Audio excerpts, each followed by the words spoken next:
Rescuers quickly learned the horrifying reason behind a dog's bizarre appearance.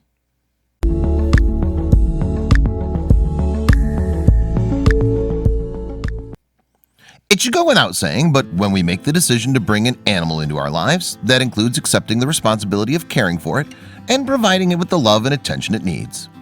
Still, there are always people out there who would rather neglect and abandon their helpless pets than put in the necessary effort to find other living accommodations for them. Roxanne the pit bull knows all about that. When she was found wandering the streets of Columbia, South Carolina, she barely even resembled a dog. Thankfully, someone else was willing to step up to the plate for her.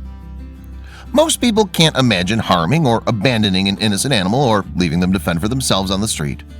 Unfortunately, though, many people do this to their pets when they decide they no longer want them. This was the case with a pit bull named Roxanne, who was found roaming the streets of Columbia, South Carolina, one afternoon by local residents. The chain around her neck was tied so tightly that it was causing massive swelling on her face and neck. They had no choice but to rush her to the local animal hospital. Sensing the urgency of the situation, emergency workers immediately put Roxanne under anesthesia and began the process of carefully removing the chain. No one had any idea how long it had been tied around her neck. The chain had cut so deeply into her flesh that the doctors couldn't take the chance of keeping her awake while they tried to remove it from her neck. They had to go forward with the procedure as quickly as possible if they wanted to save her life. After a long and tedious process involving a pair of heavy-duty bolt cutters and very steady hands, the emergency doctors were finally able to remove the chain from around her neck. Still, Roxanne wasn't totally in the clear quite yet. As soon as the chain was removed from Roxanne's neck, she had to be rushed to the emergency room to undergo a potentially life-saving medical procedure. The vets were worried that her injuries had become so severe that she wouldn't survive. Were they too late? That's when a miracle happened. Thanks to the group of skilled doctors at the hospital, along with Roxanne's fighting spirit, she began to pull through.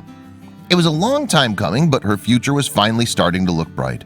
She certainly deserved it after everything she'd been through. Roxanne's road to making a full recovery would still be a long one, but at least the swelling in her face was beginning to go away. She was looking healthy again, and her energy levels were increasing. Her depression had kept her subdued for so long, but her spark was slowly reigniting. Now take a look at the real Roxanne. It was a long and arduous journey, but her will to survive was strong enough to get herself on her feet again, with a big smile on her face. Now she's looking for a loving forever family to join. Roxanne is such a trooper. Her story really proved that no matter the circumstances, great things can happen so long as people band together for the greater good. The story has a happy ending, and it's all thanks to the veterinarians who refused to give up on her. Roxanne isn't fully recovered yet, but she's getting there slowly and surely. Now, let's find her a home.